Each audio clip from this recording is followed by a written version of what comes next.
Officials from the National Drainage and Irrigation Authority met with Pomeroon residents to address matters raised during the Region 2 government outreach.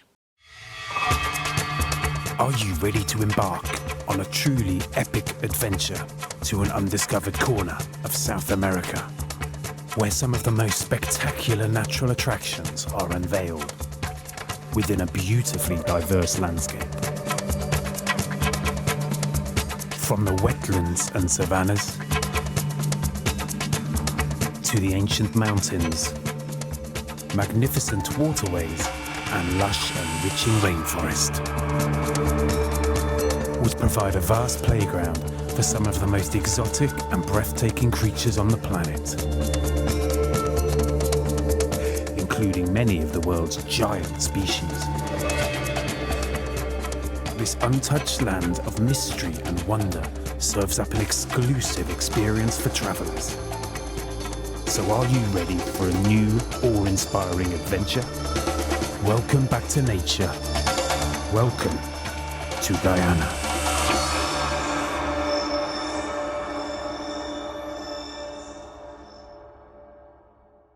Meet Yolanda Ashby, a farmer living along a facade in the lower Pomeroon, faced with navigating the canal she uses daily, as it is the only way in and out of the community.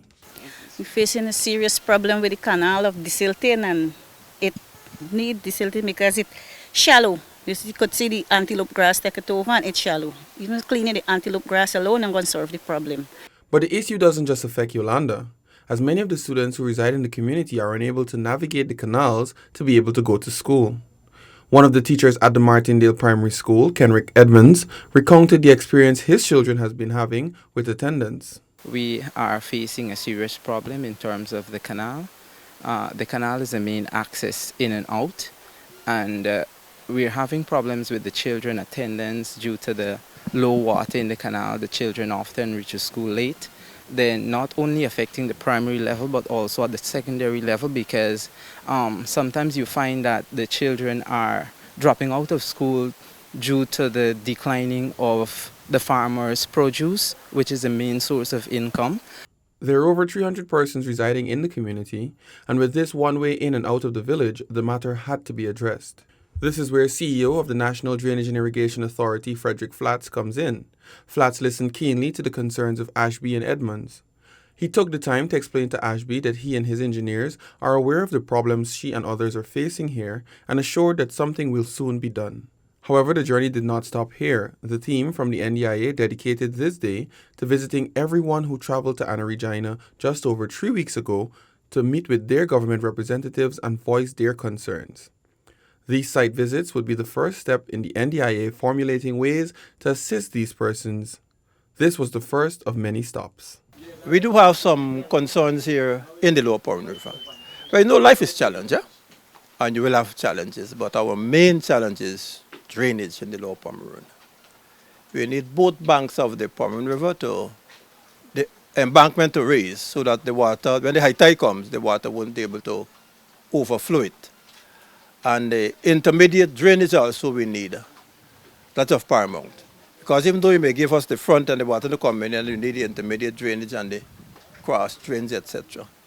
Next, we journeyed further out along the Pomeroon to meet farmer, community representative, and all-around representative for all Lower Pomeroon farmers, Michael Griffith. Griffith was happy for a chance to express the challenges he's facing and was not shy about pointing out solutions. Then we have the canals. The canals, both the straight and the cross, or we call the facade, they need excavating. They silt up now. And you have farmers occupy both banks of the canals, the straight and in the cross. This was a recurring theme throughout the visit for farmers along the actual Pomeroon River. Griffith continued. Then we have the canals. The canals, both the straight and the cross, or we call the facade, they need excavating. They silt up now. And you have farmers occupy both banks of the canals, the straight and in the cross. Just 2 years ago, Minister of Agriculture Noel Holder and the NDIA CEO conducted a similar visit where the farmers at that point requested cokers, which were provided. However, it was not enough and the farmers wanted more, now requesting revetment works to be done. The issue of overtopping of the Pomeroon River was also an issue for Don Stoll, another farmer just a few houses away from Griffith along the Pomeroon River. And my main problem is drainage. Yes, the trench full, and when the rain fall, the water full up and also meet on the land some part of the farm. And it affect the fruit tree, also catch crop. This is a major concern for Stoll, whose farm is her only source of income. She has since been struggling to rectify her drainage and irrigation situation and is hoping that the NDIA can help her in some way. I need assistance to redig our trench. Yeah. We need the trench to redig because it's filling up right now. And when the water low, the trench dry. In the last lap of visits, we journeyed to New Haven's Sariki Sands, a remote farming community located deep along a canal branching off of the Pomeroon. The canal to get there jokingly referred to as the 45 turns, an ode to the 99 turns it takes to get to Maruka in Region 1. For the people in this community, the silting of their canal has become extremely serious, and the urgency is not lost on Flats, who agree that something must be done urgently after listening to the testimonials of the people. Every day children has to go out from here to attend school, and the nurses has to go from here also. Persons would go out to charity, taking out patients, and it does be real difficult. So we're glad that you're here to listen to our concern and how we can get help. The other residents, much like Vanessa, were overly excited that they were not forgotten, and it brought smiles to their face to not only be able to voice their concerns, but to be listened to. George Correa was one such resident. We need this creek to be dug, to be desilted. It's a total hindrance for us as the residents of this area here. Because apart from these nurses going out to work on the riverside, we have like the cemetery in here. You understand? And whenever people deceased have to come here, we have problems with this. They normally have to come with the high tide. You understand? So if you have the silting of this creek now, it will be accessible whether the water is low or it is high. The community currently has 140 people living there, amounting to a little more than 33 families, with even more houses that can be occupied. But drainage wasn't the only concern, as Vanessa explains.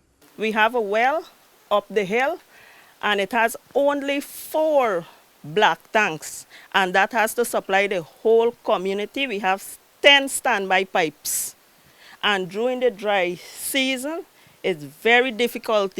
Persons has to fetch water from ponds for daily use. The NDIA CEO listened intently and assured the residents that the authority will do its utmost to have these concerns addressed. Vanessa was happy to hear this, as she remarked that she didn't expect anyone to come, as years ago they would often be given the same treatment of empty promises. But as she can see now, this government remains committed to helping all Guyanese. By this point, it had become late and the tours along the river would have been completed.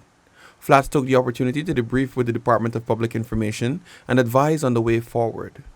He first addressed the issue at Martindale Primary School and the facade in front of it. We'll be excavating that channel. Right now, the award of tender is awaiting NPTAB's attention. So we are hoping that we'll be able to physically start those works, perhaps in another 2 or 3 weeks. NPTAB has since awarded a tender, and Flats related that soon a contract will be awarded and signed, bringing great relief not only to the students, but the farmers and residents residing along the channel. Now that the site visits were complete, Flats explained that he and his team will now be able to formulate a work plan. Following the meeting, which was labeled Taking Government to the People, a number of persons in the Pomeroon area made complaints concerning the poor drainage and irrigation in their areas. Today we visited a number of areas along the Noons Canal, Jones Canals, Friendship Canal. This allowed for the team to see the difficulties faced by the farmers and residents in these areas. Having seen these difficulties, we are now going to come with a program to solve many of these problems. We'll have to come up with the funding and the timing to get the various works executed. So within a matter of a few days, perhaps four days or so on, we will have a program which will say what we'll do, when we'll do it, how we'll have the funding. This will be welcomed by the farmers along the Pomeroon who took the initiative and spoke to their government. Their government listened, and now their government is acting, committing to its slogan of a good life for all Guyanese. You have been watching another program of InfoHub Extended. Do join us again. Goodbye. Are you ready to embark on a truly epic adventure to an undiscovered corner of South America, where some of the most spectacular natural attractions are unveiled within a beautifully diverse landscape? From the wetlands and savannas to the ancient mountains, magnificent waterways and lush enriching rainforest would provide a vast playground for some of the most exotic and breathtaking creatures on the planet, including many of the world's giant species. This untouched land of mystery and wonder serves up an exclusive experience for travelers. So are you ready for a new, awe-inspiring adventure? Welcome back to nature. Welcome to Guyana.